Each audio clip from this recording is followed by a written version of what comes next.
Last class में हम लोग एम्पेरिकल फॉर्मूला, मॉलिक्यूलर फॉर्मूला के बारे में हम लोगों ने बात किया था, ठीक है। और किसी को कोई डाउट है पिछली क्लास में मैंने जो क्वेश्चंस दिए थे उनमें? हाँ सर, दो क्वेश्चन है। दो क्वेश्चन। कौन से क्वेश्चंस किए थे? मैं एक बार वो फाइल निकाल लेता हूँ। कब था हमारा लास्ट क्लास? कल ही था ना शायद? हाँ सर। Yes sir.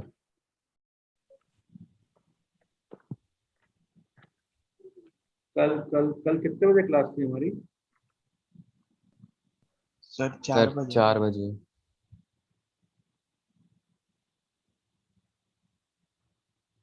आज 2 तारीख है ना? कल 4 बजे कौन सा लेक्चर था?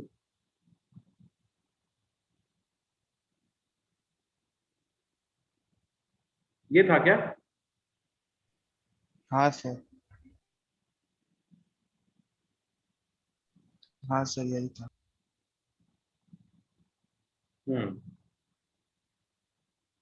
फर्स्ट फॉर्मूला है, फर्स्ट क्वेश्चन था आपका, what is the empirical formula of vanadium oxide if 2.74 grams of the metal oxide contains 1.53 grams of metal? ठीक है, इसमें क्या प्रॉब्लम था? ये तो हो जाना चाहिए था, काफी इजी क्वेश्चन है यार। हाँ सर ये होगा। सर क्या मुझे आंसर इसमें है? डाउट है। सर सी वाला है। V2O5। Yes, C is the correct answer. Sir मुझे डाउट है इसमें, मैंने वो परसेंटेज सब निकाल के किया, उसके बाद नहीं समझा। क्या नहीं समझा? पहले इससे परसेंटेज निकाला, फिर 100 ग्राम में डाला, उसके बाद नहीं समझा। 100 ग्राम करने का क्या जरूरत था दोस्त? 100 ग्राम में आपको परसेंटेज थोड़ी ना गिवन है। हाँ, सर इससे परसेंटेज निकाला। कैसे कैसे? Sir 1.53 divide bye 274 into 100, 2.74 into 100। क्या कर दिए हो तुम? तुमको पता नहीं है? देखो,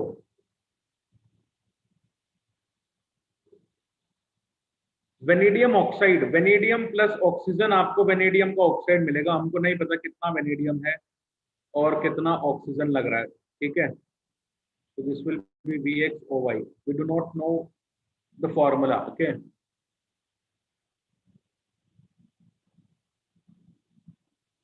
हमको नहीं पता, तो क्या हम ये बात बोल सकते हैं,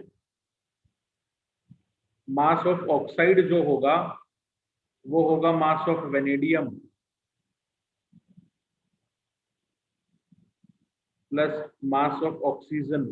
बोल सकते हैं कि नहीं? सर तो मास ऑफ ऑक्साइड आपको कितना गिवन है? 2.74 ग्राम्स। मास ऑफ वेनेडियम कितना गिवन है? 1.53। मास ऑफ ऑक्सीजन निकाल लो भाई, मास ऑफ ऑक्सीजन निकाल लो भाई, कितना आएगा? 1.7 grams।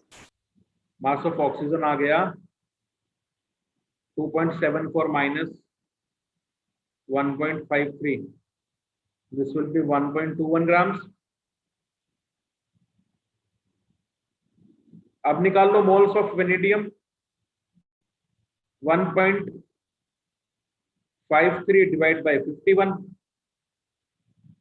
Moles of oxygen 1.21 divide by 16। कितने मोल्स हैं? 0.03, इधर है 0.075, तो वेनेडियम 0.03, ऑक्सीजन। बेटा गिवन इंफॉर्मेशन में अगर परसेंटेज गिवन हो तो करते हैं वो वाला तरीका। मैंने बोला था इंफॉर्मेशन गिवन होगा, ठीक है। इंफॉर्मेशन गिवन रहेगा, वो गिवन इंफॉर्मेशन किसी भी फॉर्म में हो सकता है। मैंने बस एक फॉर्म की बात की थी, ठीक है। हम सारी फॉर्म्स को अगर जनरलाइज कर देंगे ना तो फिर एम्पेरिकल फॉर्मूला और मॉलिक्यूलर फॉर्मूला को तुम समझ नहीं पाओगे, फॉर्मूला में उलझ जाओगे। गिवन इंफॉर्मेशन से आपको निकालना है उस कंपाउंड में लगने वाले एलिमेंट्स का कितना कितना मोल्स प्रेजेंट है, कैसे करके भी वो निकालो। अगर वो परसेंटेज में बात कर रहे हैं उनकी, तो परसेंटेज में 100 मान के जो तरीका मैंने लास्ट क्लास में बताया था वैसे फॉलो करो। अगर वो परसेंटेज कॉम्पोजिशन से नहीं दे रहा है, कोई और तरीका दे रहा है, तो उस तरीके से भी आपका मोटिव यही होना चाहिए कि जिन एलिमेंट्स से वो कंपाउंड बना हुआ है उन एलिमेंट्स का मोल्स आपको निकालना है कैसे भी करके। तो यहाँ पे जो छोटा वैल्यू है आप उससे डिवाइड कर दो। कौन सा वैल्यू छोटा है?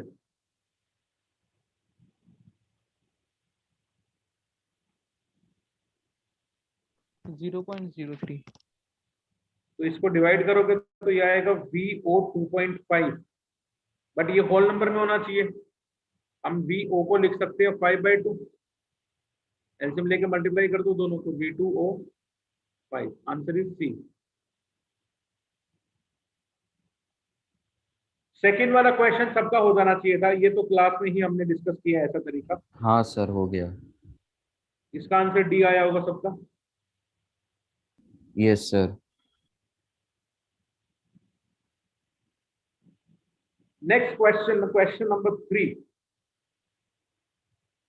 सर मेरा आया A10। 10 आया गया। सर हाँ 10 है। सर। बहुत हाँ सही सर। यार, बहुत सही। कैसे किया बच्चों?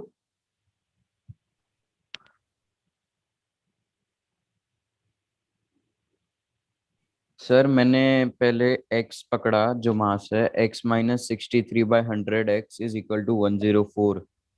तो 37/100 x इज इक्वल टू 104, तो x आया 281.08। तो उससे मैंने H2O का मास निकाला, वो 104 माइनस करके, क्योंकि Na2CO3 का मतलब मास वो होता है ना 104। तो 177.08 आया। उसको मैंने मोलार मास से डिवाइड किया, तो फिर 18 आया। तो उसको मैंने x into 18 is equal to 177.08, मतलब कितने वो मोल्स होंगे, तो अप्रोक्स 9.83 आया, मतलब अप्रोक्स 10 आया। ठीक है।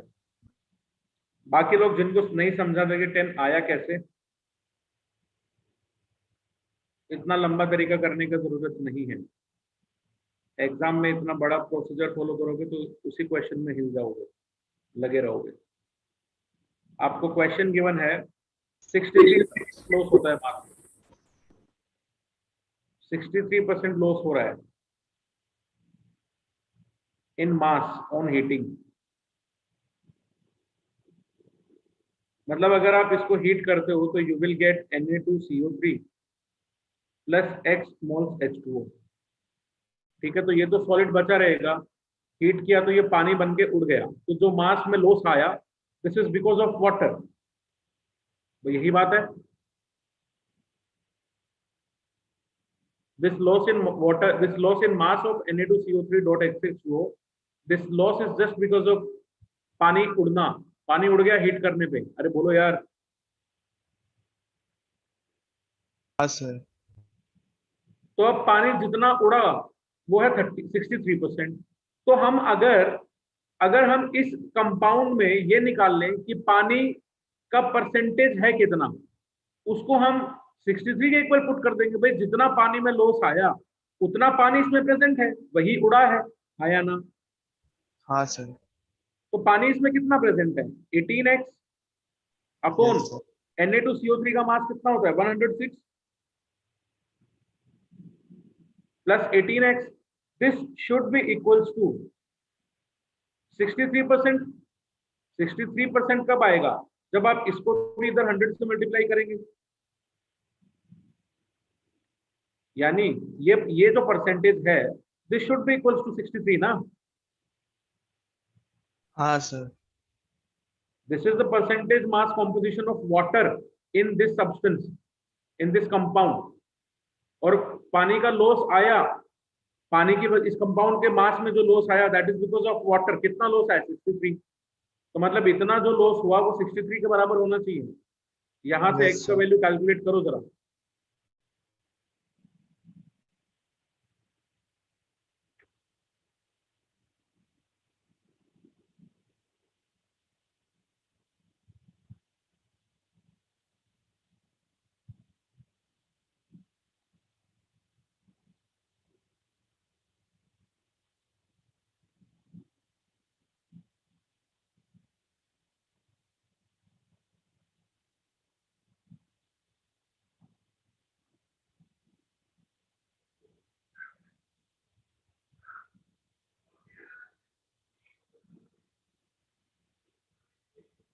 कितना है एक्स का वैल्यू?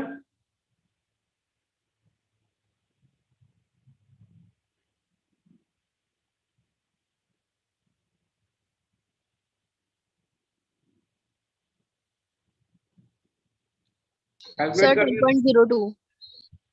कितना? 10.02। यस, तो यहां से 10 आ जाएगा आपका आंसर।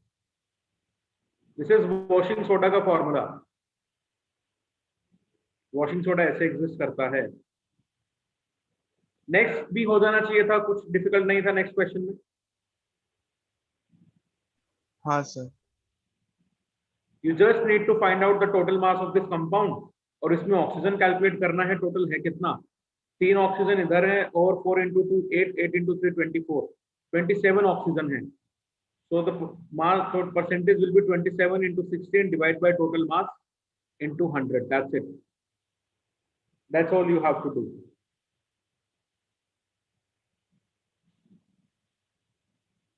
टोटल मास इसका कितना होगा वो भी कैलकुलेट कर लेते हैं। कैल्शियम कार्बोनेट होता है 100 gram plus 3 into calcium phosphate का हो जाएगा कितना, 40 इंटू 3 120, 120 और इधर आ जाएगा 2 फॉस्फोरस 31 इंटू 2 62, 8 ऑक्सीजन 16 इंटू 8 कितना होता है 4।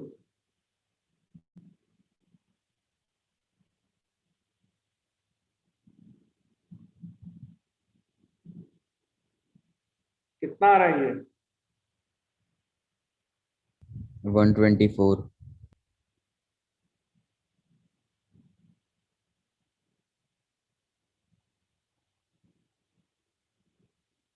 2 6 8 2 10, सर सॉरी 128। तो ये आ जाएगा आपका 310, 3 इंटू 310। ठीक है, तो टोटल मास आ जाएगा इधर नीचे 100 प्लस 3 इंटू 310। इसको आप सॉल्व कर लेना, 41.94% आएगा। नेक्स्ट क्वेश्चन देखते हैं, 5th नंबर। क्वेश्चन नंबर 5 बोलता है complete combustion of 0.86 grams of compound x. आपको देता है 2.64 grams of CO2 and 1.26 grams of H2O। Lowest molecular mass पूछ रहा है। हुआ किसी का ये वाला?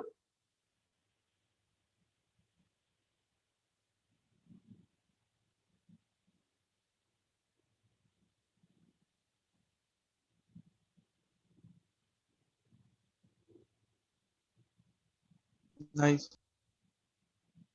हुआ क्या?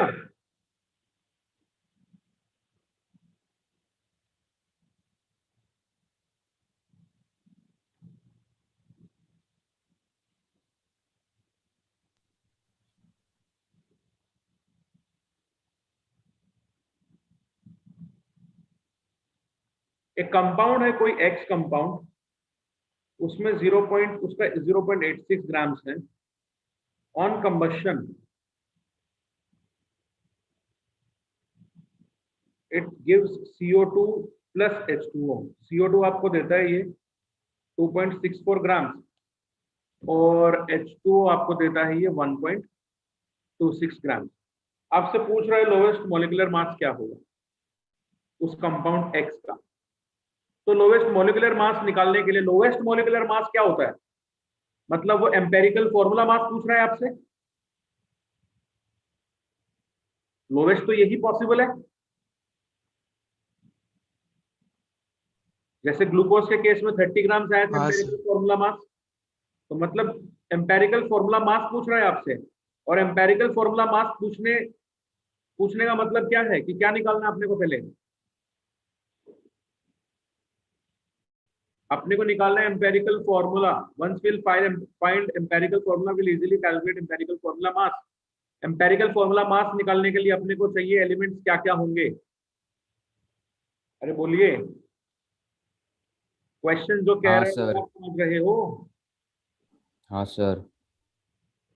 ठीक है, तो क्वेश्चन के मुताबिक अपने को एक्स का अपने को 0.86 ग्राम गिवन है।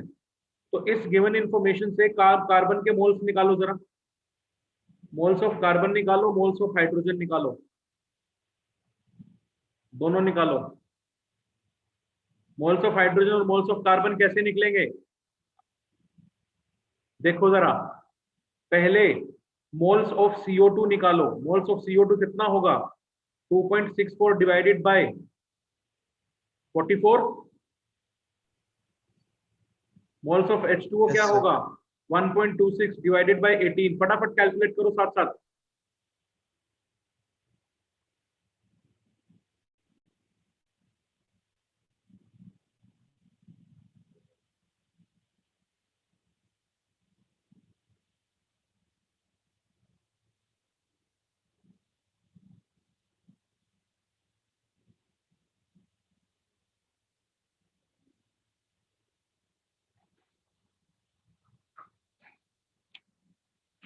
कितना वैल्यू आ रहा है? सर CO2 का 0.06। 0.06। 0.06। H2O कितना आ रहा है? 0.14 0.14। हाँ तो ठीक है, मोल्स ऑफ CO2 आ गए, मोल्स ऑफ H2O आ गए आपके पास। तो मोल्स ऑफ हाइड्रोजन निकालना है।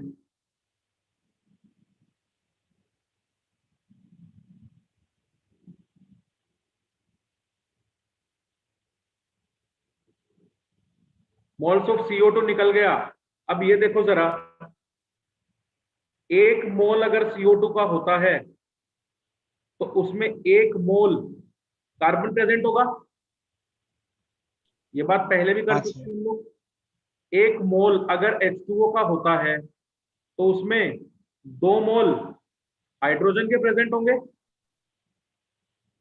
हाँ सर। तो 1 मोल CO2 में 1 मोल कार्बन। 0.06 मोल CO2 में कितना मोल कार्बन? 0.06 moles carbon. हाँ सर। 1 मोल H2O में 2 मोल हाइड्रोजन। अभी बोलो इधर कितना रहेगा? 0.14 मोल H2O में 0.14 इंटू 2 कितने मोल्स हाइड्रोजन? क्या ये कैलकुलेशन सही है? मुझे गड़बड़ लग रहा है इसमें। सर 0.07 आएगा इधर। क्योंकि मुझे लग रहा है गड़बड़ यहाँ पे है।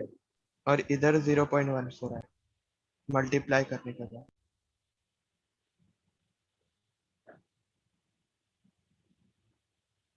अभी ठीक है? हाँ सर।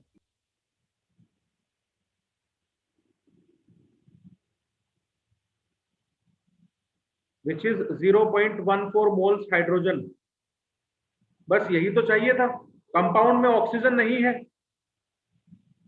कंपाउंड में ऑक्सीजन है ही नहीं। उसने ऑक्सीजन के बारे में कोई इंफॉर्मेशन हमको दिया ही नहीं। जा रहे हो क्या? तो कार्बन का मोल आ गया 0.06, हाइड्रोजन का मोल आ गया 0.14। Now what is the next step? Divided by 0.06। 0.06। C1H will be what?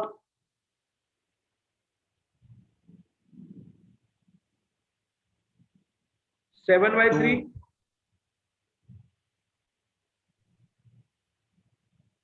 Decimal हटा दो ना, 14/6 को पूरा कैलकुलेट नहीं करना। तो दिस विल बी C3H7। ये आ गया आपका empirical formula. So what is the empirical formula mass? Can you calculate? This is 12 into 3 plus 7 into 1। 12 into 3 is 36 plus 7। Sir, 43. Answer is 43 grams।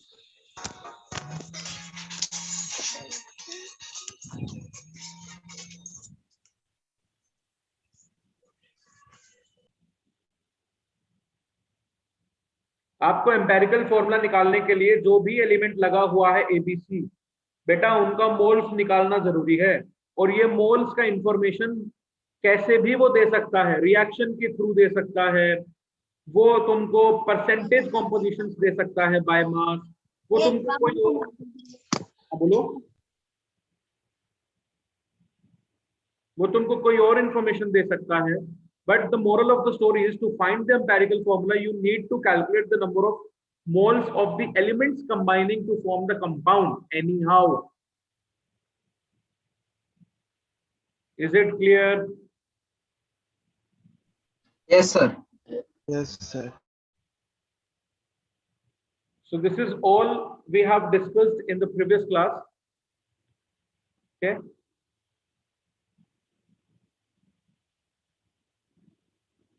आज भी मैं आप लोगों को होमवर्क में कुछ क्वेश्चंस देने वाला हूं, क्लास जब एंड करेंगे तब उस समय पे। बट उससे पहले आज हम बहुत अच्छे अच्छे बातें करने वाले हैं, ठीक है, जो कि बहुत इंपॉर्टेंट भी है इस चैप्टर के लिए। देखिए, today we are going to start the topic. इसको सब लोग बहुत ध्यान से समझेंगे। ये टॉपिक केमिस्ट्री का कम है, कॉमन सेंस का ज्यादा है। स्टोइशियोमेट्री, किसी ने पढ़ा है ये टॉपिक पहले? कभी कभी नाम सुना है सर? हाँ सर। हाँ, नो सर।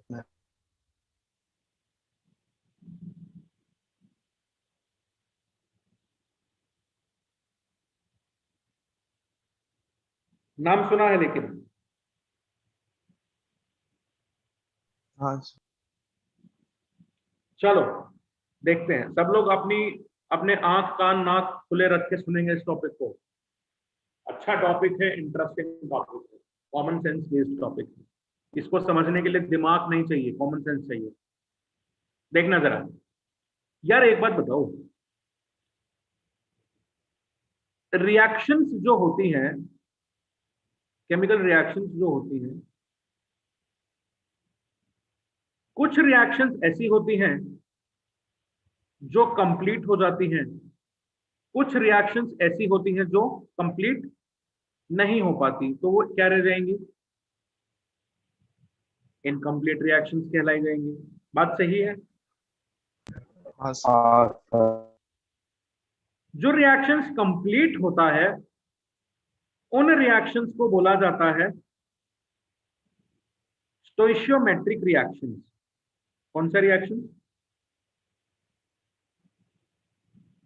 स्टोइशियोमेट्रिक रिएक्शंस। जो रिएक्शन कंप्लीट नहीं हो पाती है उनको बोला जाता है नॉन स्टोइशियोमेट्रिक रिएक्शंस। ठीक है, हम देखो, ये ब्रॉड, ये जनरल क्लासिफिकेशन है, हमेशा ऐसा सही जरूरी नहीं है। हम लोग क्यों बोल रहे हैं ये बात, उसका रीजन भी तुमको थोड़ी देर में समझ में आने वाला है। ठीक है, स्टोइशियोमेट्रिक रिएक्शन की क्या खास बात है? ये बैलेंस्ड केमिकल रिएक्शंस होती हैं। ठीक है, ये खास बात क्या होती है? बैलेंस्ड केमिकल रिएक्शन होती है। और क्या खास बात होती है? गिवन डेटा से भी बैलेंस्ड डेटा मैच करता है। ठीक है, यहां पर क्या होगा? ये बैलेंस्ड केमिकल रिएक्शंस तो होती हैं, बट यहां पर क्या दिक्कत होगा? गिवन डेटा से बैलेंस्ड डेटा मैच नहीं करेगा। इतनी बात समझ में आ रही है सबको? सर, अब हमने क्या बोला? स्टोइशियोमेट्रिक रिएक्शंस, एक और लास्ट चीज, स्टोइशियोमेट्रिक रिएक्शंस में एक रेशियो फॉलो होता है हमेशा, जिस रेशियो को हम लोग कहते हैं स्टोइशियोमेट्रिक रेशियो। ठीक है, नॉन स्टोइशियोमेट्रिक में कभी भी स्टोइशियोमेट्रिक रेशियो गिवन डेटा फॉलो नहीं करेगा। स्टोइशियोमेट्रिक रिएक्शन में चाहे बैलेंस्ड रिएक्शन हो वो भी स्टोइशियोमेट्रिक रेशियो फॉलो करेगा, जो गिवन डेटा है वो भी स्टोइशियोमेट्रिक रेशियो फॉलो करेगा। नॉन स्टोइशियोमेट्रिक में बैलेंस्ड केमिकल इक्वेशन तो स्टोइशियोमेट्रिक रेशियो फॉलो करेगा, बट गिवन डेटा स्टोइशियोमेट्रिक रेशियो को फॉलो नहीं करेगा। जो गिवन डेटा होगा वो स्टोइशियोमेट्रिक रेशियो को फॉलो नहीं करेगा। और ये स्टोइचियोमेट्रिक रेशियो होता क्या है? सर आपने ये जो बातें बताई ये तो समझ में आ गई, बट इनको हम अप्लाई कैसे करें? क्या यहां तक मैंने जो बातें बताई है वो सबको क्लियर है? हाँ सर। Yes sir. बेटा स्टोशियोमेट्रिक स्टोइचियोमेट्रिक रेशियो के बारे में क्या बोला आपने? क्या? Stoichiometric ratio. Stoichiometric ratio stoichiometric reactions follow करती है, non stoichiometric reaction stoichiometric ratio को फॉलो नहीं करेंगी। इसीलिए नॉन स्टोइचियोमेट्रिक रिएक्शन में हमको दो कंपोनेंट निकालने पड़ते हैं, एलआर एंड ईआर। एलआर होता है लिमिटिंग रिएक्टेंट या रिएजेंट, ईआर होता है एक्सेस रिएक्टेंट या रिएजेंट। ठीक है?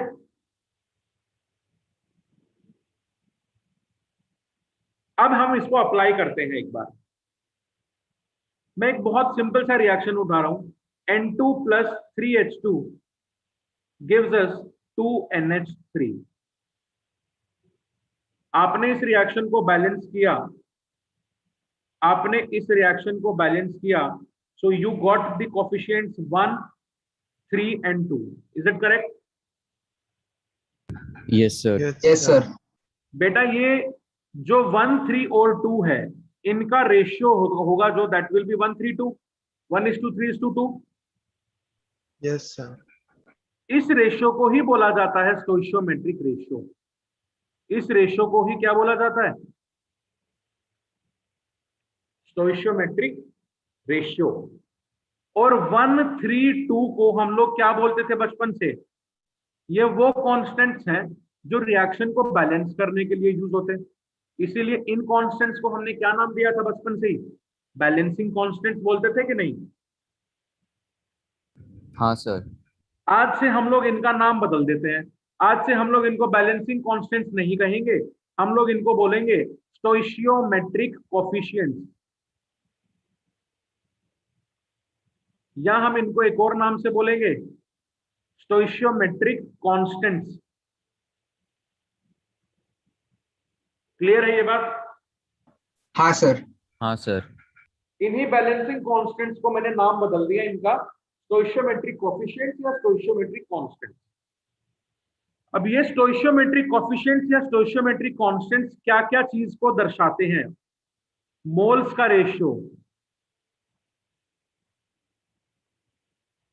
मॉलिक्यूल्स का रेशियो,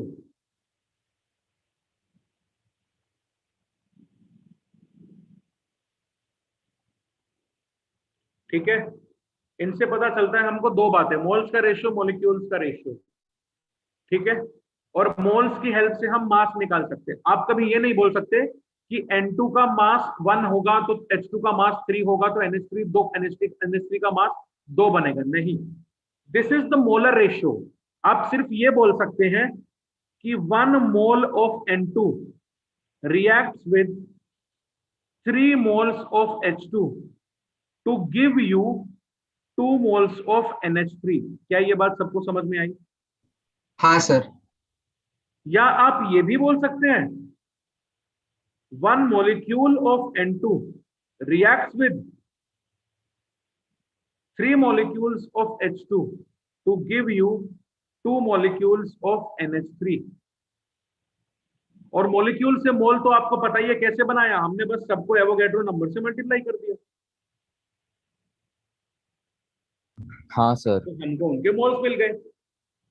सबको बात समझ में आ रही है कि नहीं? Yes sir. अब देखो जरा, अगर आपको क्वेश्चन में गिवन है कि आपको N2 का 3 मोल्स गिवन है, ठीक है? उसके बाद 1 मिनट बात करता हूं मैं, उससे पहले एक बात इंपॉर्टेंट है कि 1 mole of N2 will always react with 3 moles of H2 to give you 2 moles of NH3। This is not what we are saying। ये बात हम नहीं कह रहे हैं, ये बात रिएक्शन खुद बोल रहा है। ये बात कौन बोल रहा है? रिएक्शन खुद बोल रहा है। क्यों? क्योंकि ये एक कैसा रिएक्शन है? This is a balanced chemical equation. ये एक कैसा इक्वेशन है बेटा? This is a balanced chemical equation. Balanced chemical equation ये बात खुद बोल रहा है कि जब भी नाइट्रोजन का 1 मोल रिएक्ट करेगा तो हर बार हाइड्रोजन के 3 मोल लगेंगे और उससे हर बार अमोनिया का 2 मोल बनेगा। यानी नाइट्रोजन और हाइड्रोजन को यदि अमोनिया बनाना है तो उनको 1:3 के रेशियो में कंबाइन करना पड़ेगा, जिससे अमोनिया 2 मोल बनेगा। यानी इस रिएक्शन में हमेशा नाइट्रोजन का 1, हाइड्रोजन 3, अमोनिया हमेशा 2 ही बनेगा, इस ही रेशियो में बनेगा। अगर आप नाइट्रोजन गलती से 2 मोल ले लेंगे तो उसको हाइड्रोजन कितना लगेगा? 6 मोल। और हम अमोनिया बनेगा कितना? 4 मोल। अरे बोलो। हाँ हाँ सर। क्यों? क्योंकि ये इनका रेशियो अभी भी क्या है? 1:3। 1:2। अरे बोलो बच्चों। हाँ सर। Yes sir. अगर आप नाइट्रोजन का 3 मोल ले लोगे तो हाइड्रोजन कितना लगेगा? 9 मोल लगेगा। 9। अमोनिया कितना बनेगा? 6 मोल। क्यों बनेगा? क्योंकि रेशियो अभी भी क्या है? 1:2। आपको मोल्स कितने भी दे दे किसी भी रिएक्टेंट के या प्रोडक्ट के, यदि उनका ratio for this particular reaction 1:3 है तो वो हर बार एक स्टोइचियोमेट्रिक रिएक्शन कहलाएगा। बात समझ रहे हो सब लोग? यस हाँ सर। सर। यही बात तो हमने बोली कि, और स्टोइचियोमेट्रिक रिएक्शन की खास बात यह है कि ये रिएक्शन हमेशा कंप्लीट होती है। कंप्लीट होने का मतलब क्या होता है कि स्टोइचियोमेट्रिक रिएक्शन में कोई भी रिएक्टेंट, मैं हिंदी में लिख रहा हूं, तुमको पता है, तुमको समझाने के लिए मैं कुछ भी कर सकता हूं। मराठी नहीं आती, अगर आती होती तो मैं लिख देता हूं। कोई भी रिएक्टेंट रिएक्शन होने से पहले खत्म नहीं होगा और रिएक्शन होने के बाद बचेगा नहीं। अरे बोलो। हाँ सर। ये खास बात है स्टोइचियोमेट्रिक रिएक्शन का।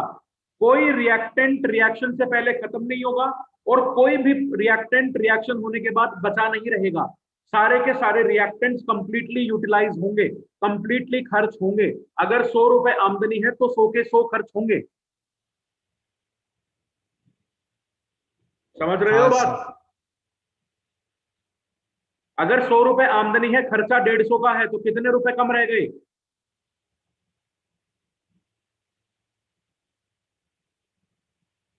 बोलो। 50। 50 रुपए। अगर 100 रुपए आमदनी है लेकिन खर्चा हमारा 50 रुपए का है तो हमारे पास रुपए बच जाएंगे। हाँ सर। बोलिए। Yes sir. Yes sir. क्या अभी तक मैंने जितनी बातें बताई वो सबको समझ में आई? हाँ सर। तो बेटा बैलेंस्ड केमिकल रिएक्शन हमेशा एक स्टोइचियोमेट्रिक रेशियो को फॉलो करेगा और गिवन इंफॉर्मेशन अगर स्टोइचियोमेट्रिक रेशियो को फॉलो कर रहा है तो गिवन इंफॉर्मेशन भी वो स्टोइचियोमेट्रिक रेशियो को फॉलो करते हुए प्रोडक्ट का कैलकुलेशन आपको देगा। क्या बात समझ में आ रही है? सर वो आपने आम का एग्जांपल क्यों दिया? क्या दिया? फिर से बताओगे आम का एग्जांपल। किसका? वो मैंगोस का आपने बोला था ना, ये इतना 50 रुपए बचेगा। नहीं, मैंने कहा कि अगर आमदनी, अर्निंग्स, ओके सर। अभी जैसे मैं एक और एग्जांपल लेता हूं, H2+O2 आपको देता है H2O। ठीक है, इसको बैलेंस कर लेते हैं। you'll get 2H2O, 2H2. What is the stoichiometric ratio here? 2:1:2. 2:1:2. This is a stoichiometric ratio. Now question में गिवन है आपको कि हाइड्रोजन और ऑक्सीजन गैस पूरे पूरे रिएक्ट हुए जिससे मुझे 10 मोल H2O का मिला। तो बताओ ये कितना खर्च हुआ होगा और ये कितना खर्च हुआ होगा? Sir 10 hydrogen. ये 10 खर्च हुआ होगा, ये 5 खर्च हुआ होगा। हाँ सर। तो 10:5:10 ये रेशियो भी क्या ही है? 2:1:2। इसका मतलब मेरा स्टोशियोमेट्रिक रेशियो फॉलो कर रहा है ये वाला इंफॉर्मेशन। हाँ सर। हाँ sir. That means this reaction will be a stoichiometric reaction. Yes sir. Yes sir. Clear है ये बात सबको? हाँ हाँ सर। सर। ठीक है, अब बात अगर ये आपको क्लियर है तो क्वेश्चन किस तरह से आएंगे अब हम वो बात कर लेते हैं। फिर से N2 plus 3H2 gives you ammonia 2NH3। आपको देगा, आपको ये रिएक्टेंट्स मालूम है, ठीक है, और हाँ सर। आपको ये इंफॉर्मेशन मोल्स की टर्म्स में हो सकता है इनके बारे में। बात समझ में, बात सही है? हाँ सर। ये गिवन इंफॉर्मेशन रिएक्टेंट्स का मास की टर्म्स में हो सकता है, या गिवन इंफॉर्मेशन वॉल्यूम के टर्म्स में हो सकता है, या गिवन इंफॉर्मेशन मॉलिक्यूल्स की टर्म्स में हो सकता है। आपको कुछ भी करके सबको किस में लेके जाना है? मोल्स। मोल्स में लेके जाइए। अरे बोलो। Yes sir. Yes sir. Yes sir. क्योंकि मैं अगर 2-3 तरीके बता दूंगा तो फिर कंफ्यूज हो जाओगे। वी विल फॉलो वन तरीका, ठीक है। हम जो भी गिवन इंफॉर्मेशन होगा मास का, मॉलिक्यूल्स का या वॉल्यूम का, जिसका भी गिवन है, हम सभी उसको हर बार किस में कन्वर्ट करेंगे? मोल्स में कन्वर्ट करेंगे। मोल्स। क्योंकि हमको स्टोशियोमेट्रिक कोफिशिएंट जो है, हमको ये मालूम है कि वो मोल्स को भी रिप्रेजेंट करता है। तो once we have the moles of any of the reactants using stoichiometry we can calculate rest of the things. Is it clear? Yes, sir. Yes sir. Example N2 plus 3H2। देखो ये topic मैंने इसीलिए बोला है, ये बहुत common sense का topic है, इसमें केमिस्ट्री का जरूरत नहीं है, मैथ्स है पूरा। आपको उसने दे दिया कि you have 28 grams N2, find out how much mass of H2 will be formed और ammonia H2 will be required and how much is the amount of ammonia gas will be formed. So we know that हमको पता है कि 1:3:2 जो ratio है वो moles का ratio है, वो मास का रेशियो नहीं है। तो हम पहले N2 को मास में गिवन है हमको, हम इसको मोल्स में कन्वर्ट करेंगे। सो 28 डिवाइडेड बाय 14, 2 मोल्स, यानी हमको N2 का 2 मोल्स गिवन है। हमको पता है N2 का 1 मोल लगता है तो H2 3 बनेगा, N2 2 लगेगा तो H2 6 लगेगा, अमोनिया 4 बनेगा। आ गए मोल्स हाँ दोनों सर। के? Yes sir. सर वो 28 आएगा ना, 14 नहीं आएगा ना? N2 दिया है। हाँ सॉरी सॉरी सॉरी सॉरी हाँ सर। सॉरी यार सॉरी, इसको 28 मत करो, इसको 56 कर लो।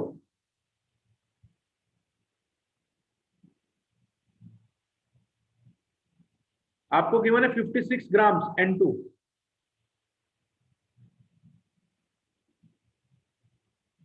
So this will be 56 by 28 which is 2। तो 2 मोल्स आपको गिवन है, ये पॉइंट नहीं है इधर। तो 2 मोल्स N2 का है तो हमको मालूम है 3 मोल H2 लगेगा तो 2 मोल अमोनिया भी बनेगा, हमने निकाल लिया। लेकिन उसने तो आपसे मास पूछा है, मोल्स तो पूछा ही नहीं। बोलो बेटा। हाँ हाँ सर। सर। तो मास निकालने के लिए क्या करते हैं? Moles multiply by molar mass. तो 6 मोल आ हाँ गए सर। नाइट्रोजन का, मल्टीप्लाई बाय 2 कर दो, 12 ग्राम लगेगा। बोलो जी। Yes sir. अमोनिया का भी मास पूछा है तो अमोनिया के मोल्स कितने हैं? 4। अमोनिया का मोलर मास कितना है? 17। तो 68 ग्राम अमोनिया बनेगा। कोई दिक्कत? No, sir. No sir. इसीलिए मैंने बोला कि आप मोल्स में कन्वर्ट कर लो। अब देखो बिना मोल्स में कन्वर्ट करके भी कर सकते हैं हम लोग, जो थोड़े से स्मार्ट होंगे वो बिना मोल्स में कन्वर्ट करेंगे। कैसे? अपने को मालूम है कि अगर इसी रिएक्शन को, सिर्फ इस रिएक्शन को मैं देखूं तो मैं ये बोल सकता हूं 28 ग्राम N2 रिएक्ट करता है 6 ग्राम H2 के साथ to give you 34 gram ammonia. Is that correct? हाँ सर। हाँ सर। मुझको दिया है 56 ग्राम N2, ठीक है। पूछ क्या रहा है? दोनों का मास पूछ रहा है। मेरे को मालूम है 28 ग्राम N2 6 ग्राम हाइड्रोजन खाता है, तो 1 ग्राम N2 कितना खाएगा? 6/28। और 56 ग्राम कितना खाएगा? 6/28 इंटू 56। देखो यहां से भी 12 ही तो आया, यहां से भी तो 12 ही ग्राम आया। हाँ सर। अब इसका पूछ रहा है अमोनिया का कितना मास लगेगा। देखो भाई 28 ग्राम N2 34 ग्राम अमोनिया बना रहा है। 1 ग्राम कितना बनाएगा 34/28। तो भाई गिवन कितना है 56 ग्राम मल्टीप्लाई 56। देखो यार यहां से भी तो यही आ रहा है 68 ग्राम। हाँ सर। हाँ सर। तो दोनों तरीके हैं आपके पास। अगर आप एक यूनिवर्सल तरीका अपनाना चाहते हैं तो जो भी गिवन इंफॉर्मेशन है उसको मोल्स में ले आओ और वहां से कैलकुलेट कर लो। Otherwise what you can do is, mass की बात की है तो मास का रिलेशनशिप लिख लो। देखो मैं बोलना क्या चाह रहा हूं, मेरे पास एक रिएक्शन है N2 + 3H2 gives you 2NH3, right. Give me a second.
Yes, so हम लोग बात कर रहे थे अगर हमारे पास एक रिएक्शन है N2 + 3H2 gives you 2NH3। देखिए इस रिएक्शन को देखने के कितने नजरिए हैं। अगर मोल्स के नजरिए से बात करें तो मैं ऑलरेडी आपको बता चुका हूं 1 मोल N2 का रिएक्ट करता है 3 मोल H2 का रिएक्ट करता है, जिससे आपको 2 मोल अमोनिया का मिलता है। दूसरा नजरिया है मास का। क्या नजरिया है 28 ग्राम्स N2 का अगर रिएक्ट करता है तो 6 ग्राम H2 का रिएक्ट करेगा, जिससे आपको 34 ग्राम्स NH3 का मिलेगा। अब देखो मैं इसीलिए बोल रहा हूं बार बार कि ये जो रेशियो आप बोल रहे हो ना स्टोइचियोमेट्रिक रेशियो 1:3:2 का, ये सिर्फ मोल्स का होता है, मास का नहीं होता। क्यों नहीं होता? आप देख लो मास का रेशियो निकाल कर देख लो 28:3:34। क्या ये रेशियो आएगा क्या? बोलो। This will B 14:3:17। ये रेशियो आएगा जो कि मोल्स का रेशियो नहीं है। बोलो बच्चों। सर तो हाँ भी सर। आंसर करेक्ट आ रहा है ना? हाँ सर वो हमें आंसर तो मिला था ना तब भी। तो ये रेशियो कभी फॉलो नहीं होगा क्योंकि मास का रेशियो, मास अलग होता है, हर सब्सटेंस का मास अलग है। आप मोल्स एक जनरलाइज यूनिट है बात करने की सब्सटेंसेस की, मास तो इंडिविजुअल सबका अलग अलग होता है। तो जो मोल्स का रेशियो है वो जरूरी नहीं है कि वो मास का भी रेशियो हो। आप ये बोल सकते हो कि सेब और केले का रेशियो 4:2 है या 2:1 है, सॉरी। आप ये नहीं बोल सकते हो ना कि उनके मास का रेशियो भी 2:1 होगा। ये जरूरी है क्या?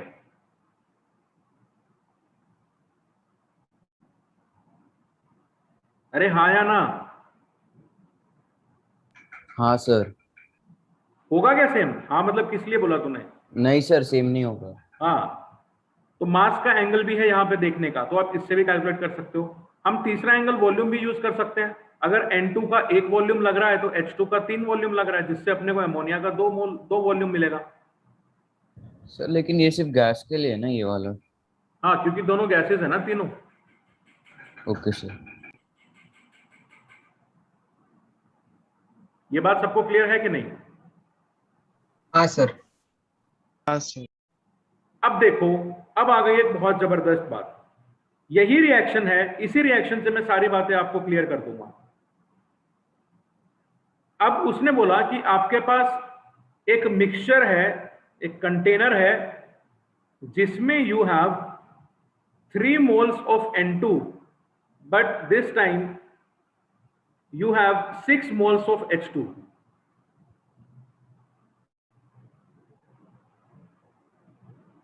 आपसे उसने पूछा अमोनिया का कितना मास बनेगा, what will be the moles and mass of ammonia formed.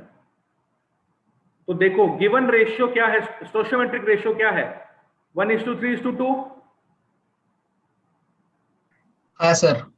But यहां पे जो मोल्स का रेशियो गिवन है वो क्या है, 3:6 रेशियो। हमको ये निकालना है तीसरा। क्या 3:6 रेशियो 1:3 है? नहीं सर। नहीं है। इसका मतलब गिवन इंफॉर्मेशन स्टोइचियोमेट्रिक इक्वेशन के स्टोइचियोमेट्रिक रेशियो को फॉलो नहीं कर रहा है। Yes sir. So what kind of a reaction is this? Non.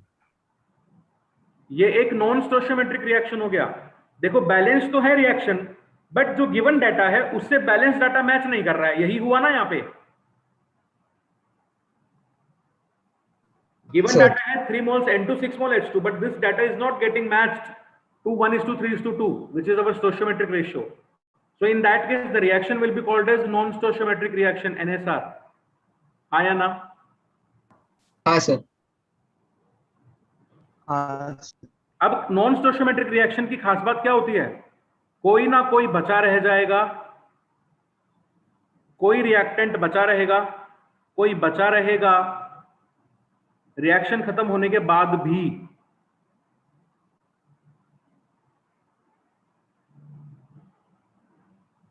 और कोई रिएक्शन खत्म होने से पहले ही खत्म हो जाएगा। कोई रिएक्शन खत्म होने से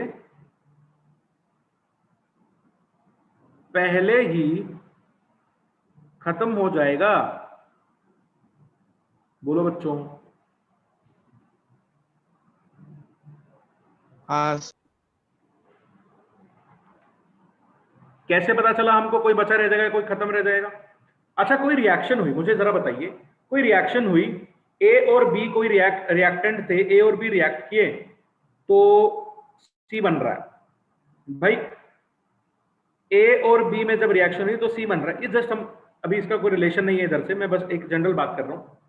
तो मुझे ये बताओ, अगर रिएक्शन होते टाइम ए बीच में ही खत्म हो गया, अभी रिएक्शन खत्म नहीं हुई है, ए पहले ही खत्म हो गया, तो रिएक्शन रुक जाएगी? हाँ सर। हाँ सर। रिएक्शन रुक गई तो मतलब नया प्रोडक्ट अब के बाद नहीं बनेगा। हाँ सर। हाँ सर। इसका मतलब जो रिएक्टेंट खत्म हो गया रिएक्शन खत्म होने से पहले ही, प्रोडक्ट का फॉर्मेशन भी उधर ही रुक गया। यस। हाँ सर। अरे घर में मम्मी सब्जी बनाती है, आलू मटर की सब्जी बनानी है घर पे, किसका सब्जी बनाना है? आलू और मटर का सब्जी बनाना है। 1 किलो आलू चाहिए और 2 किलो मटर चाहिए, तो 5 आदमी खाना खा पाएंगे? 5 आदमी खाना खा पाएंगे? अगर 1 किलो आलू नहीं हुआ और 2 किलो मटर नहीं हुआ तो 5 आदमी खाना नहीं खा पाएंगे। तुम जब सब्जी लेने गए मार्केट से, तुम 1 किलो आलू उठा लाए, लेकिन तुम 1 किलो मटर उठा लाए, तो क्या 5 आदमी खाना खा पाएंगे क्या?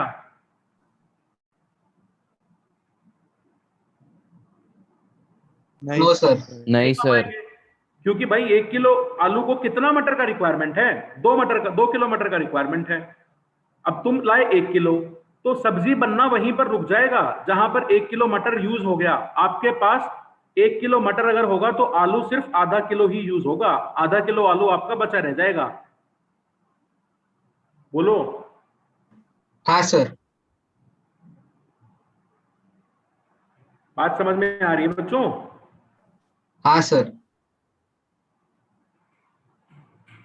वही बात ये है, अगर ए और बी में रिएक्शन हुआ और ए रिएक्शन खत्म होने से पहले ही अगर खत्म हो गया तो हमारा रिएक्शन वहीं पर रुक गया, प्रोडक्ट का बनना भी वहीं पर रुक गया।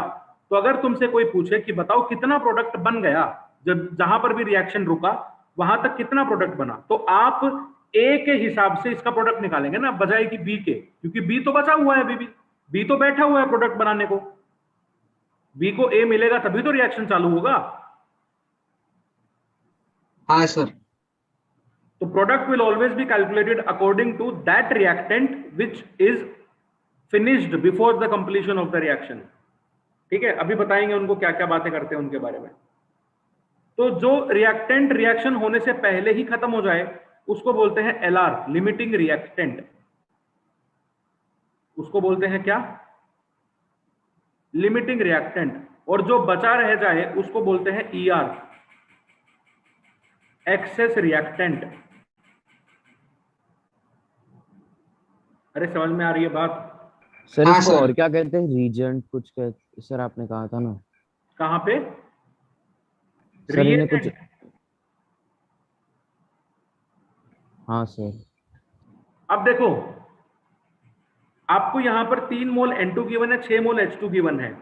तो यार ये बताओ, 1 मोल N2 3 मोल H2 खाता है, तो 3 मोल N2 को कितना H2 का रिक्वायरमेंट रहेगा? 9। हाँ सर। लेकिन आपके पास H2 का मोल है कितना? 6। 6। 6 मोल्स है, मतलब H2 कम रह गया। Yes हाँ sir। मतलब H2 कम रह गया, तो मतलब H2 हमारा क्या कहलाएगा? LR। LR। Limiting reactant। Yes. आप उल्टी भी बात कर सकते हो यहां पे, कैसे भाई? 3 मोल H2 को 1 मोल N2 लगता है, तो 6 मोल H2 को कितना लगेगा? 2 मोल N2। हाँ सर। तुम्हारे पास N2 है कितना? 3। 3 मोल, मतलब जरूरत से ज्यादा है N2। हाँ सर। तो N2 क्या कहलाया जाएगा? LR। ER। ER। बोलो बच्चों, कोई दिक्कत है क्या? No sir. तो हम ये भी बोल सकते हैं कि moles of N2 divided by 1, यानी stoichiometric coefficient of N2 should be equals to moles of H2 divided by 3 should be equals to moles of NH3 divided by 2। बोल सकते हैं कि नहीं? हाँ सर। हाँ सर। सर नहीं समझा। बेटा, moles of N2 divide by 1 अगर करेगा और वो इक्वल है मोल्स ऑफ H2 बाय 3 के, so that should be equals to moles of NH3 by 2। अगर ये कंप्लीट रिएक्शन होना चाहिए तो, फॉर कंप्लीट स्टोइचियोमेट्रिक रिएक्शन ये फॉलो होगा। जैसे यहां पे इस गिवन डेटा को लगा के देख, मोल्स ऑफ N2 कितना है? 3 by 1, moles of H2 by 3 6 by 2। क्या ये दोनों इक्वल है? Yes sir. नहीं, 6 बाय 3, सॉरी, नो सर। ये दोनों इक्वल नहीं है। अगर ये दोनों इक्वल नहीं है, इसका मतलब ये स्टोइचियोमेट्रिक रेशियो फॉलो नहीं कर रहा है। हाँ सर। बोल बेटा। हाँ सर। अगर ये दोनों इक्वल होता तो इसका मतलब ये स्टोइचियोमेट्रिक रेशियो फॉलो कर रहा होता, है ना? सर हाँ सर। सर मुझे वो लिमिटेड रिएक्टेंट नहीं समझा N2 और H2 के रिस्पेक्ट पे। भैया, N2 को 1 मोल को हाइड्रोजन गैस का 3 मोल लगता है, 3 मोल N2 को 9 मोल्स लगना चाहिए H2 का। 9 मोल्स H2 रिक्वायर्ड है, but you have only 6 moles of H2, so you are 3 moles short of hydrogen gas. तो H2 ओके सर। खत्म हो जाएगा। जैसे ही H2 के 6 मोल्स रिएक्ट करेंगे N2 से, H2 खत्म, रिएक्शन स्टॉप। जितना अमोनिया बनना था बन गया उधर तक। Okay sir. ठीक है, अब देखो, अगर moles of N2 divided by 1 is not equals to moles of H2 divided by 3, in that case reaction is non-stoichiometric reaction. तब LR आप कैसे निकालोगे? तब आप लिमिटिंग रिएजेंट कैसे निकालेंगे? मैंने आपको सिखाई दिया अभी लिमिटिंग रिएजेंट निकालना। जिसको जितने का रिक्वायरमेंट है, अगर उसको उतना मिल रहा है तो कोई लिमिटिंग नहीं होगा, कोई एक्सेस नहीं होगा। लेकिन जिसको जितने का रिक्वायरमेंट है उतना नहीं मिल रहा है, कम मिल रहा है, तो जो कम रह गया वो लिमिटिंग हो जाएगा, और जो ज्यादा रह गया वो एक्सेस हो जाएगा। बट इसका एक छोटा सा ट्रिक बता देता हूं मैं कैसे निकालना है। आपके पास एक रिएक्शन है, balanced chemical reaction AABB gives you CC plus DD। तो आप क्या करिए, मोल्स ऑफ A निकालिए, उसको डिवाइड करिए उसके स्टोइचियोमेट्रिक कोफिशिएंट से। हाँ जी अपने। हाँ सर। हाँ सर।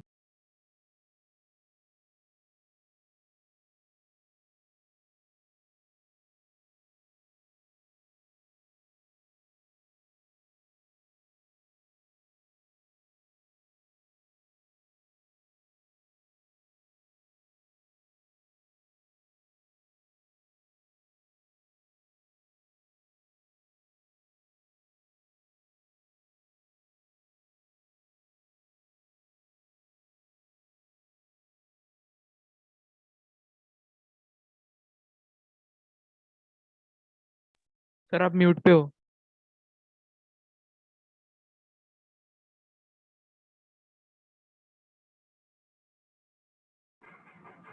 देखो, अब moles of A divided by stoichiometric coefficient of A, ठीक है। हमको क्या लिमिटिंग रिएजेंट निकालने का क्या ट्रिक दे रहा हूं मैं यहाँ पे तुमको। आप निकालिए रिएक्टेंट्स के लिए। अबे यार इतना शोर,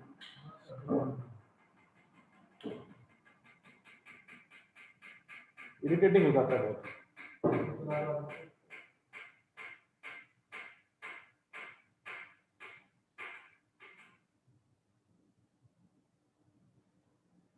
किसी दिन इस पंखे को लटक के तोड़ दूंगा मैं,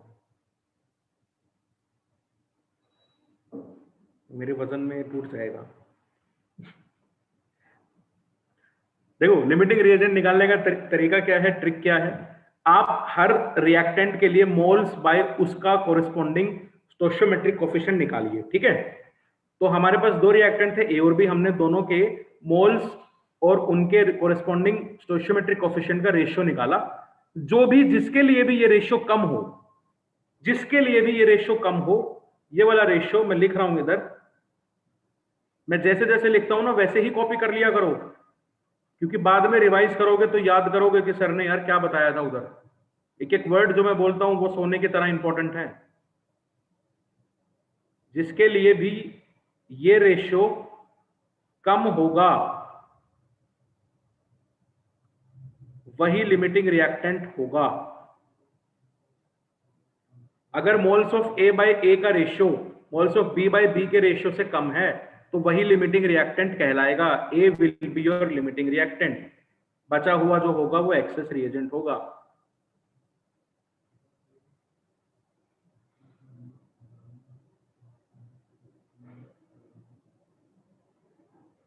बोलो सर तो मतलब अगर लिमिटिंग रिएक्टेंट रहा तो एक्सेसिव रहेगा ही ना?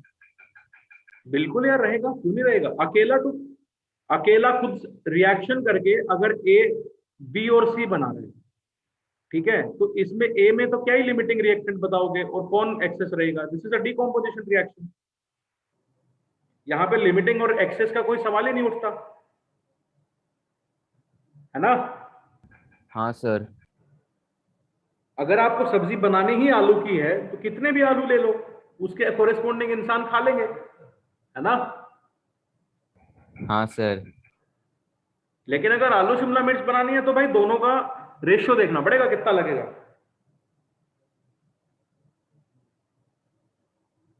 ठीक है।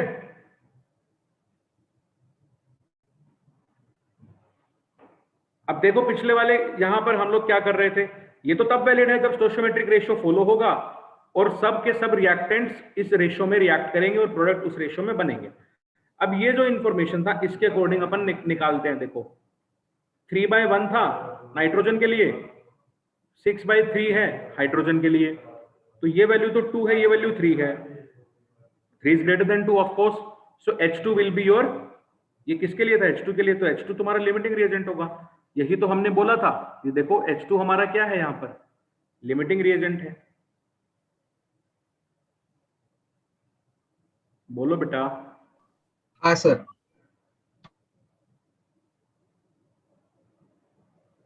ठीक है, तो हम लिमिटिंग रिएजेंट निकाल लेंगे और यहां पर एक मोटे मोटे अक्षरों में एक लाइन लिख लो, product calculation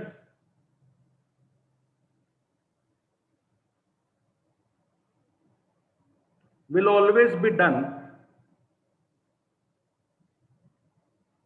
according to the limiting reagent या reactant। किसी को कोई भी प्रॉब्लम है अभी तक तो मुझसे पूछिए। सर एक बार और लिमिटिंग रिएक्टेंट और एक्सेसिव रिएक्टेंट समझाओ ना।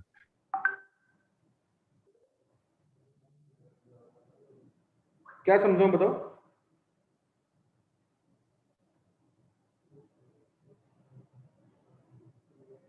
क्या समझाऊं। सर लिमिटिंग रिएक्टेंट और एक्सेसिव रिएक्टेंट। यार देखो आपको ऐसे समझाता हूं मैं, आलू और मटर सब्जी बन रहा है, इनका मिला के क्या बनेगा, सब्जी बनेगा। हाँ सर। ठीक है, और ये सब्जी खा रहे हैं 5 आदमी, तो मैं यहां पे लिख देता हूं सब्जी की बजाय 5 आदमी, 5 आदमी।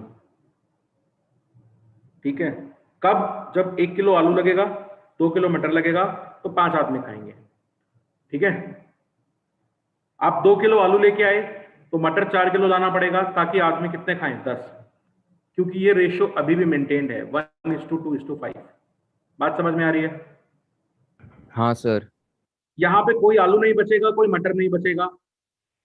ठीक है, कोई आदमी भूखा नहीं जाएगा घर पे। हाँ सर। क्यों, क्योंकि रिएक्शन कंप्लीट होगा यार यहाँ पे। इस केस में रिएक्शन क्या होगा, कंप्लीट होगा। अगर 1 किलो आलू लगता है, 2 किलो मटर लगता है, तो 5 आदमी खा लेंगे और 1 किलो आलू पूरा यूटिलाइज होगा, 2 किलो मटर पूरा यूटिलाइज होगा, ना आलू बचेगा ना मटर बचेगा। Reaction will be totally complete. But just imagine a condition where you have 2 kilogram of aloo and you have 4 kilogram of मटर।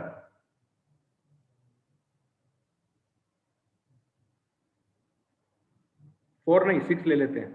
यू हैव 6 किलोग्राम्स ऑफ मटर। आपसे पूछ रहा है कितने आदमी खा पाएंगे, बताओ। बोलो, 1 किलो आलू 2 किलो मटर खाता है, तो 2 किलो आलू को कितना मटर चाहिए, 4 चाहिए, तो इसमें से 4 यूज हो जाएगा, बचेगा कितना,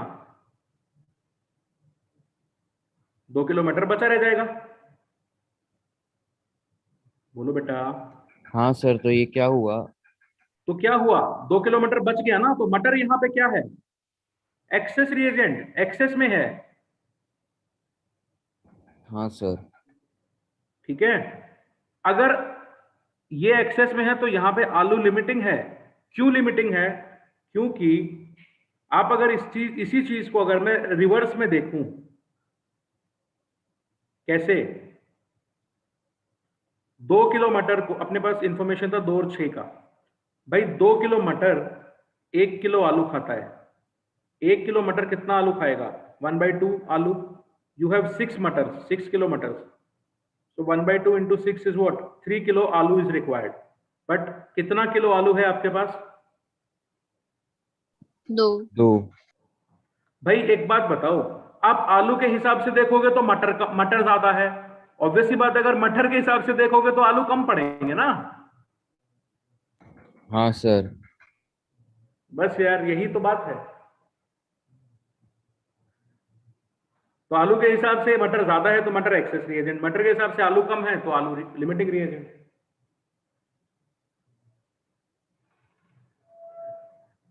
बोलो भाई। हाँ सर समझा।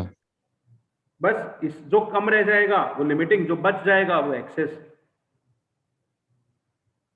अब आदमी कितने खाएंगे भाई? 1 किलो आलू 2 किलो मटर के साथ 5 आदमी खा रहे हैं। 2 किलो आलू 4 किलो मटर लगेगा तो 10 आदमी खा लेंगे। हाँ सर। बट अभी देखो आलू तो खत्म हो गया, आलू तो खत्म हो गया, लेकिन मटर बचा हुआ 2 किलो। अरे बोलो भाई। हाँ सर। दोबारा मत पूछना फिर, पहले मैं बता रहा हूं। ये देखो 2 किलो आलू लगा, पहला किलो आलू लगा। देखो मैं ऐसे समझाता हूं तुमको, इधर आलू, इधर मटर, इधर आदमी। जब 1 किलो आलू लगा तो 2 किलो मटर लगा। आदमियों ने खाया 5 ने, 5 ने, 1 2 3 4 5 ने। फिर दूसरा किलो आलू का आया, फिर 4 किलो मटर लगा तो आदमियों ने खाया 10 लोगों ने। ठीक है, आलू खत्म हो गए अब। हाँ भाई सर। हाँ या ना तो बोल दो यार, ऐसे कैसे काम चलेगा? हाँ हाँ या ना कुछ सर। बोल ही नहीं चाहिए, मुझे कैसे पता चलेगा तुमको समझ में आ रहा है कि नहीं? अब 4 किलो मटर लग चुका है। हाउ मच मटर इज लेफ्ट? 2 kgs। तो ये जो 2 किलो है मटर, ये बचा हुआ है। इसको रिएक्ट करने के लिए 1 किलो आलू और चाहिए, जो कि हमारे पास नहीं है। बोलो। हाँ हाँ सर। सर। अब तुम आलू के हिसाब से देख रहे हो तो हमारे पास इतना मटर एक्स्ट्रा है, तो ये एक्सेस रिएजेंट है। अगर मैं मटर के हिसाब से देखूं, इसके हिसाब से, तो आलू हमें 1 किलो कम पड़ रहा है, यहां पर कमी है आलू की। तो आलू क्या हो जाएगा? Limiting reagent. इसीलिए मैंने बोला था पहले ही, ये टॉपिक केमिस्ट्री नहीं है, दिस इज कॉमन सेंस। एक आदमी को इतना, एक चीज को इतनी चीज चाहिए, अगर उतनी मिलेगी तो वो पूरा खत्म हो जाएगा।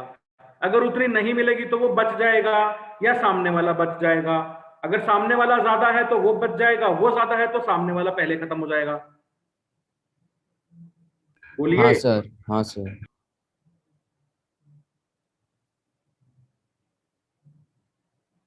This is all limiting reagent and access reagent. ठीक है। अब आदमी कितने, अब आगे की बात करते हैं भाई, कितने आदमी खाएंगे खाना? अब 2 किलो मटर बचा हुआ है, अकेला मटर का सब्जी थोड़ी ना बनेगा। मटर को रिएक्ट करने के लिए आलू भी चाहिए, आलू है ही नहीं, तो ये 2 किलो मटर पड़ा रहेगा रिएक्शन में ऐसे ही, इसका कोई काम नहीं है। और कोई आदमी नहीं खा पाएगा, तो टोटल 10 ही आदमी खा पाएंगे खाना। समझ गए?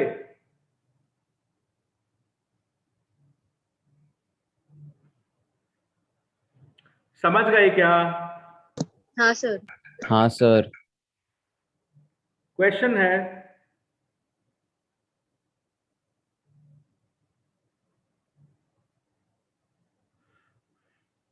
एक इलेक्ट्रोलिटिक सेल में हाइड्रोजन गैस का 10 मोल लिया गया, ऑक्सीजन गैस का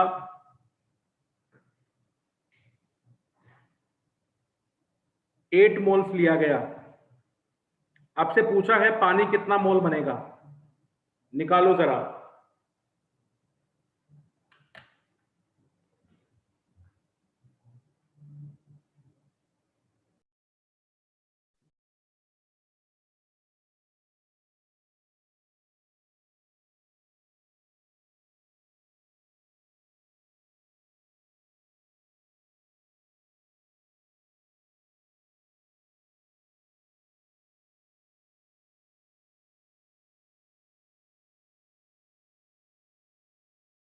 सर 16।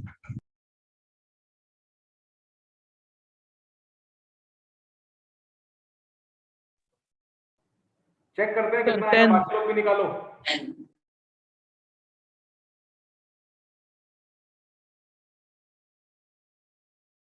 नहीं सर, 1 मिनट।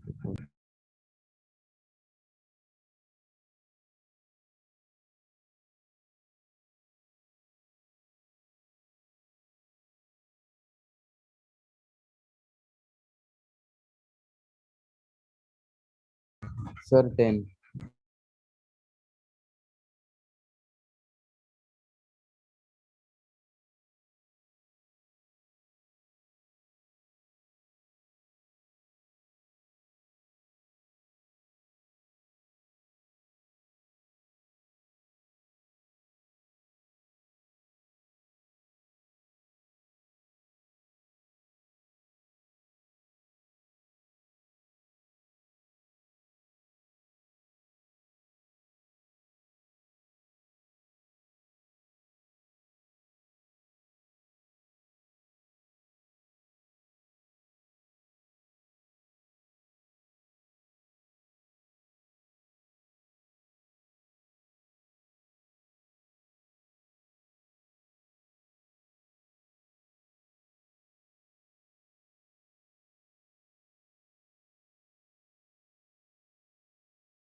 क्या आंसर आया बताइए। सर 10। ठीक है, अब मैं एक तरीका बताता हूँ हम लोग स्टोशियोमेट्रिक क्वेश्चंस को कैसे अप्रोच करेंगे, कैसे हमको मालूम चलेगा कि लिमिटिंग रिएजेंट निकालना है या नहीं निकालना। ठीक है, ये मत सोचना कि सर ने अभी लिमिटिंग रिएजेंट करवाया तो उसी के क्वेश्चन देंगे। देखो तरीका क्या होता है, जो आपको गिवन इंफॉर्मेशन है आप उसको मोल्स में कन्वर्ट करिए। गिवन इंफॉर्मेशन को किस में कन्वर्ट करेंगे, मोल्स में कन्वर्ट करो। मोल्स में कन्वर्ट करने के बाद चेक करो कि वो जो गिवन इंफॉर्मेशन में जो मोल्स का रेशियो है क्या वो स्टोशियोमेट्रिक रेशियो को फॉलो कर रहा है। अगर वो स्टोशियोमेट्रिक रेशियो को फॉलो कर रहा है then proceed as per stoichiometry. समझे बात को। अगर वो स्टोशियोमेट्रिक रेशियो को फॉलो नहीं कर रहा है then moles by stoichiometric coefficient का रेशियो निकालो, वहां से लिमिटिंग रिएजेंट निकालो और लिमिटिंग रिएजेंट की हेल्प से प्रोडक्ट निकालो। समझ गए बात।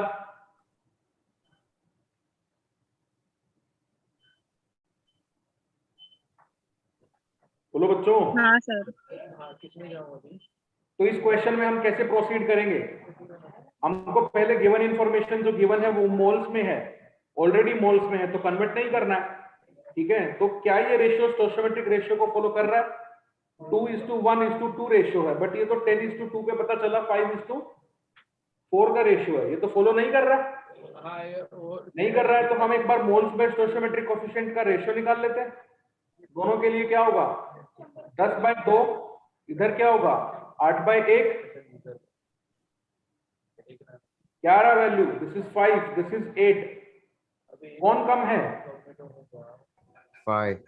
5 कम है, that means your hydrogen will be limiting reagent and your oxygen will be excess reagent. Now you have been asked about the moles of H2O। हमने बोला था कि product calculation will always be done according to limiting reagent. So limiting reagent के according product calculate कर दो। 2 moles H2 का 2 moles H2O बनाता है तो 1 मोल बनाएगा H2O का। आपको पास है कितना मोल, 10 मोल है, तो पानी भी कितना बनेगा 10। कोई दिक्कत है क्या। No sir. ओके, ऐसे ही क्वेश्चन आपको देखने को मिलेंगे स्टोशियोमेट्री और लिमिटिंग रिएजेंट के, ऐसे ही क्वेश्चंस आपको देखने को मिलेंगे। एक और क्वेश्चन करते हैं।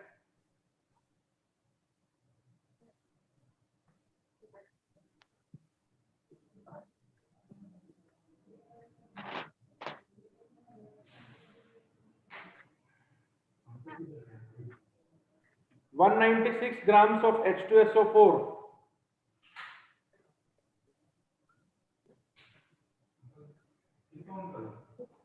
were reacted with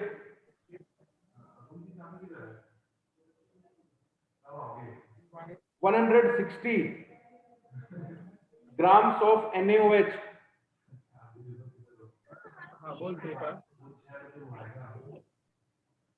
What amount of NaCl will be formed? Na2SO4, sorry.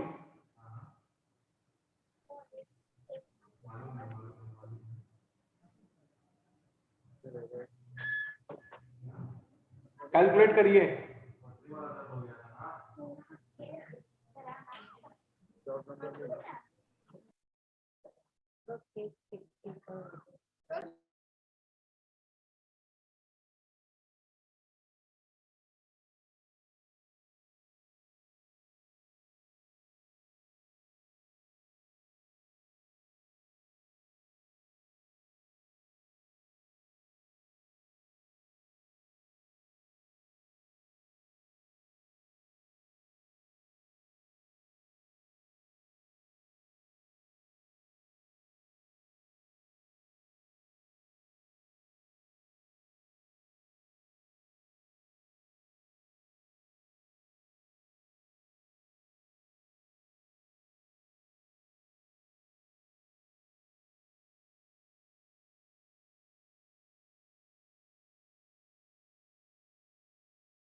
Sir हम खुद बैलेंस करके रेशियो निकाल सकते हैं।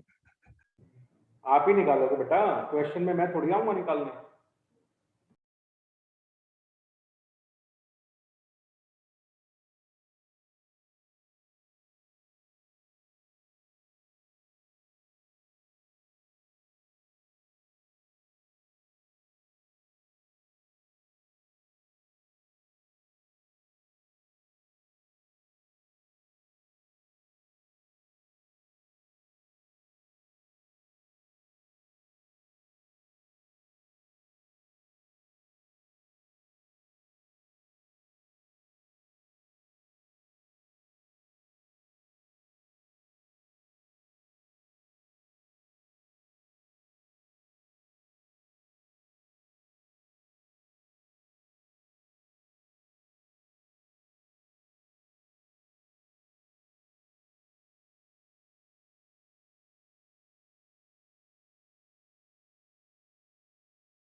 हुआ क्या बच्चों?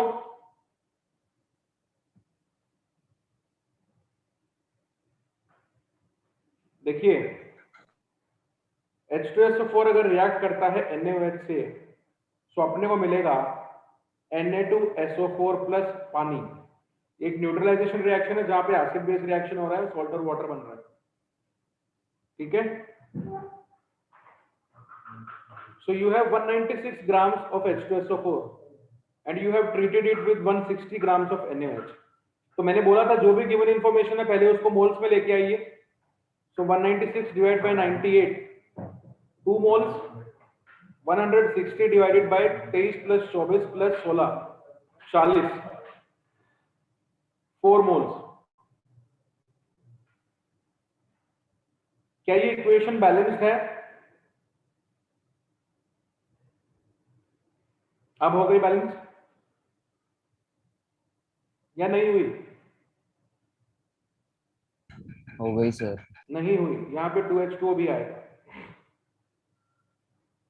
हाँ सर। अब हो गई है बैलेंस। तो 1:2 का रेशियो है, यहाँ पे 2:4 है। क्या ये ठीक है मामला? क्या 2:4 का रेशियो 1:2 आता है? हाँ सर। आएगा तो मतलब ये रिएक्शन कैसा है? स्टोइचियोमेट्रिक रिएक्शन है। यहाँ पर लिमिटिंग रिएजेंट और एक्सेस रिएजेंट नहीं निकलेगा। जहां पे स्टोइचियोमेट्रिक रेशियो फॉलो होता है वहां पे रिएक्टेंट्स कंप्लीटली रिएक्ट करते हैं।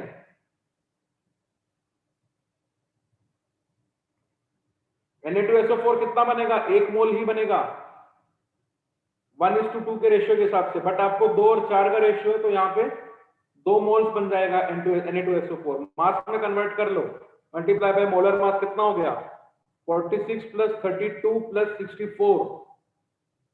What is this value? 4 2 6 और 6 12, 1 6 7 3 10 4, 142 इंटू 2। कितना मास हुआ ये? 284 ग्राम। हाँ सर।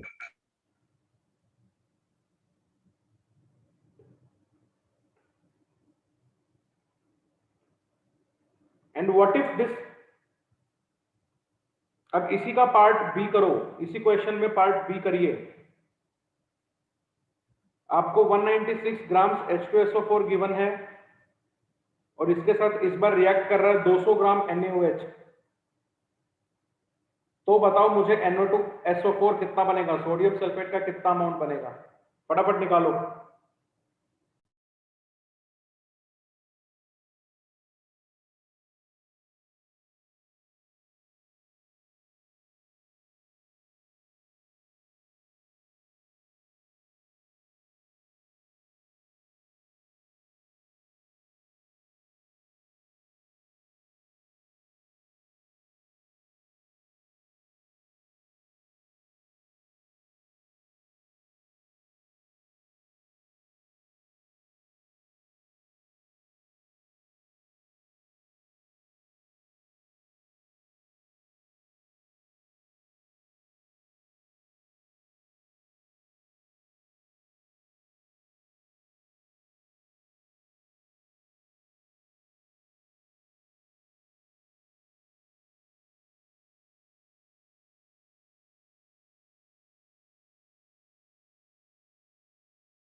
हुआ क्या बच्चों?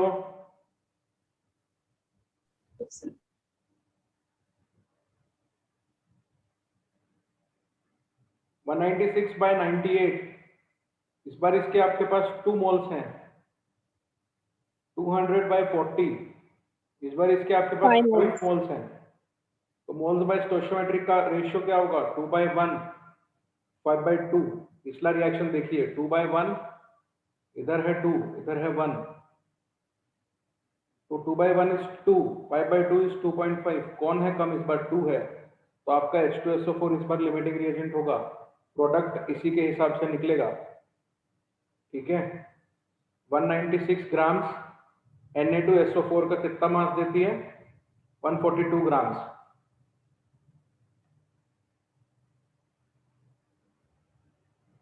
नहीं sorry,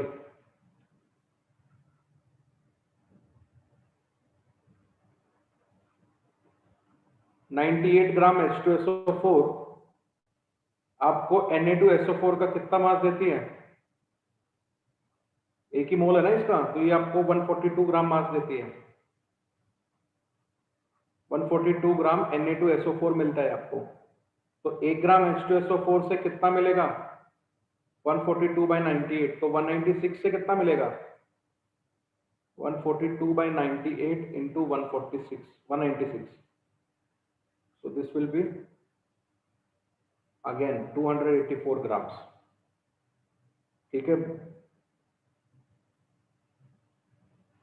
Yes, sir.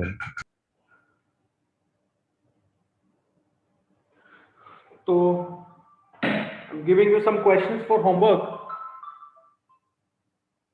Hello.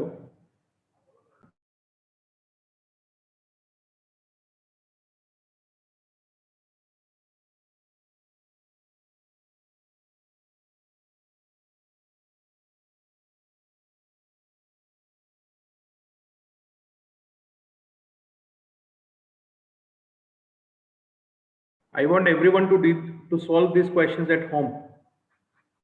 Homework है।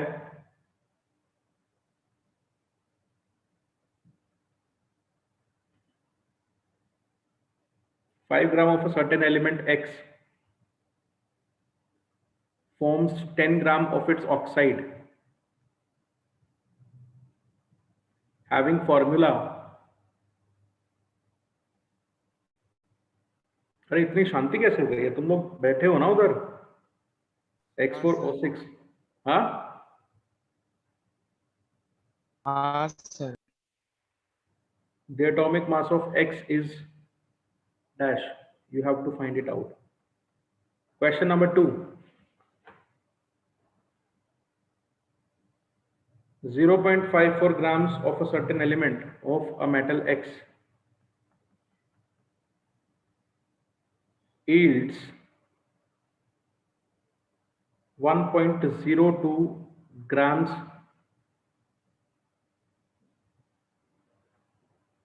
of its oxide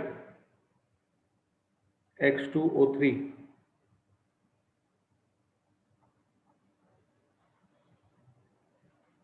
The number of moles of X is. Question number 3. When 10 gram calcium carbonate was heated, it gives solid residue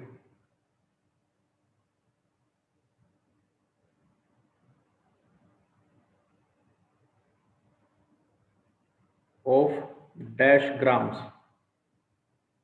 Find it out. Question number 4. 2.76 grams of Ag2CO3 on being strongly heated. Sir वो second question क्या लिखा, आप read कर पाओगे sir? 0.54 gram of a metal X yields 1.02 gram of its oxide X2O3. The number of moles of X is.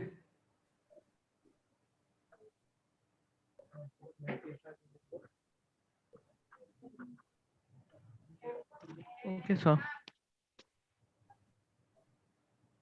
कहीं पे कोई particularly अगर कुछ समझ में ना आया हो तो हार्दिक बोल दो, मैं बता देता हूँ क्या लिखा हुआ है। So I've given you 4 questions today. Please do these questions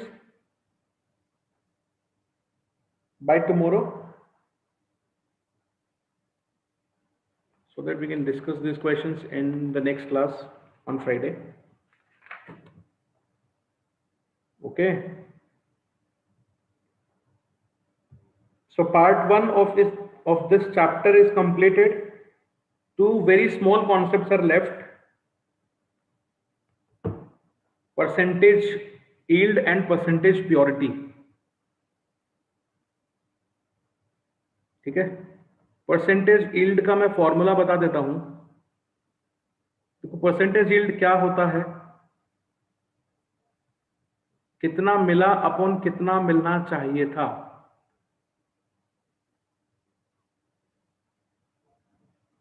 multiply by 100, बस।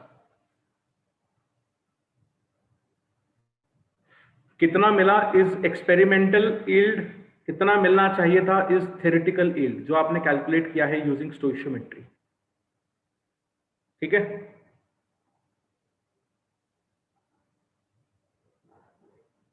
क्वेश्चन लिखिए, फिर फॉर्मूला नोट करिए। क्वेश्चन लिख लिए सबने? Yes sir. परसेंटेज यील्ड का फॉर्मूला नोट करो। सर प्रीवियस स्लाइड दिखाओगे?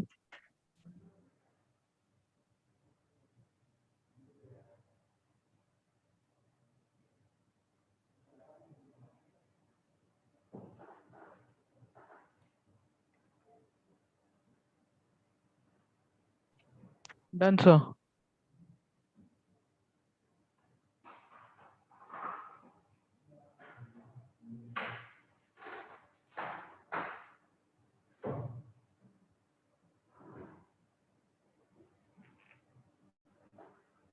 सर ये हाउ मच वी गेट मतलब क्या है?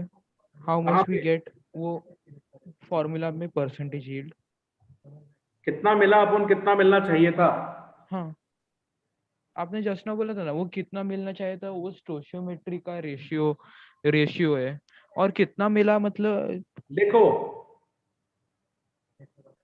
ए और बी मिलके सी और डी बनाते हैं मान लो, तो एज पर स्टोशियोमेट्री मान लो ये a plus 2b 3c plus कुछ d था, तो एज पर स्टोशियोमेट्री d जितना बनना चाहिए वो है कितना मिलना चाहिए था, लेकिन किसी कारण से आपको d उतना नहीं मिल पाया, तो कितना मिला वो आप यहां पुट करिए, है ना। कोई चीज 100 मिलनी चाहिए थी लेकिन वो मिली 50, तो उसका कितना यील्ड आपको मिला? 50 बाय 100 इंटू 100 विच इज 50% मिला ना आपको वो चीज। बोलो,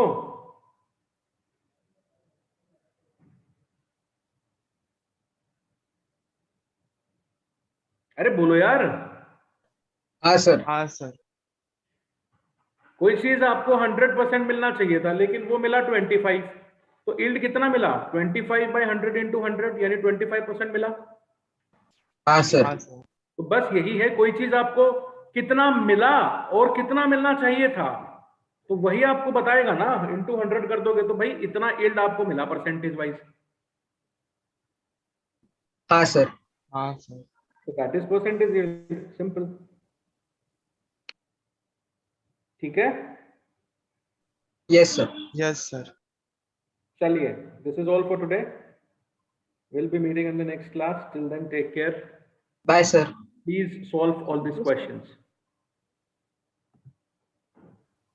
यस सर।